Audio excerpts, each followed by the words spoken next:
was supposed to be a road trip of a lifetime. Jack and Sarah driven across America, capturing breathtaking landscapes for their travel vlog. But as night began to fall on the second day, they encountered an unexpected detour. A narrow, unit highway stretched out before them, seemingly leading nowhere.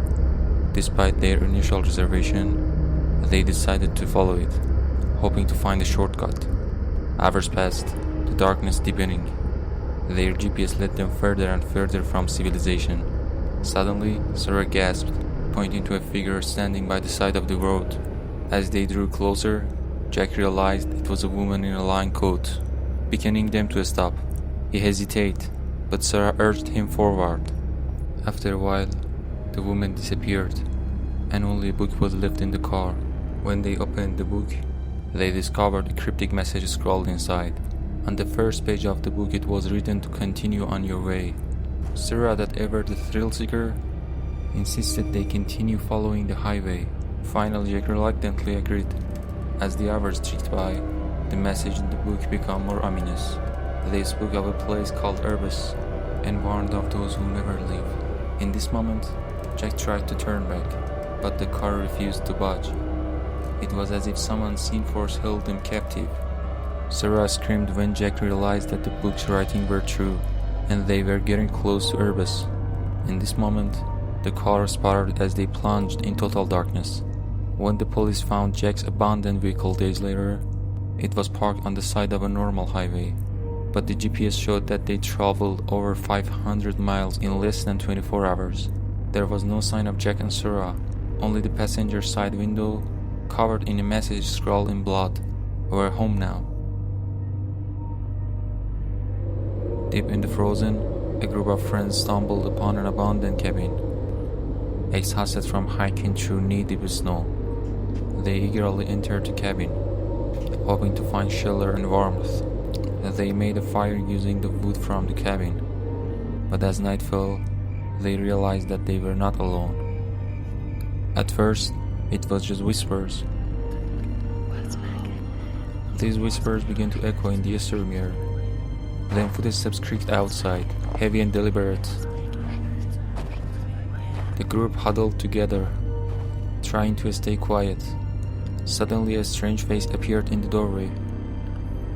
Its skin was deathly pale, eyes glowing with an unnatural hunger. They had faced their worst nightmare that they had read in stories as children. The group froze in terror as the cannibal began to speak, its voice like ice cracking in the cold air.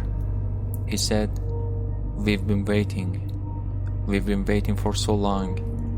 One by one, the friends tried to flee, but the snowdrifts were too deep. There was no use running away.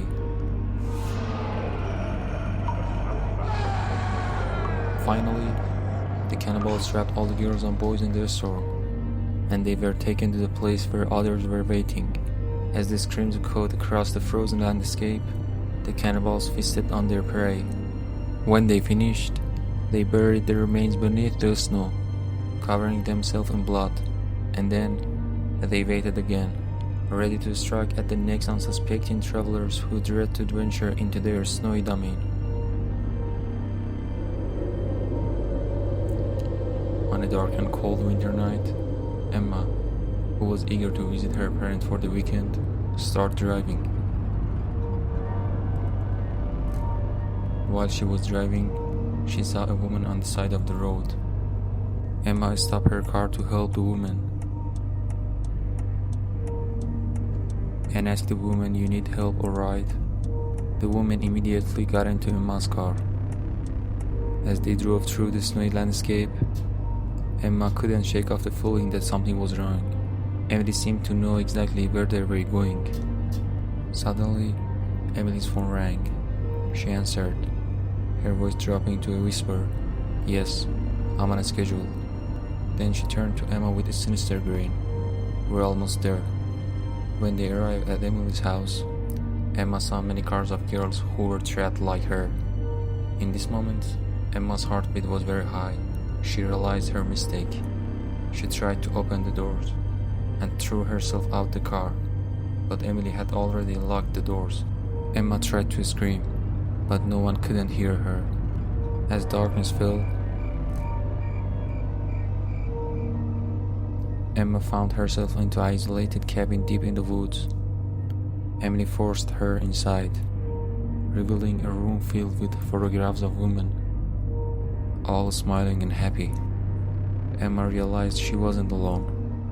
There were others here trapped in the frozen hull. And then Emily turned to face her, her eyes black as coal, and she said, "You're home now, my dear, and you'll never leave."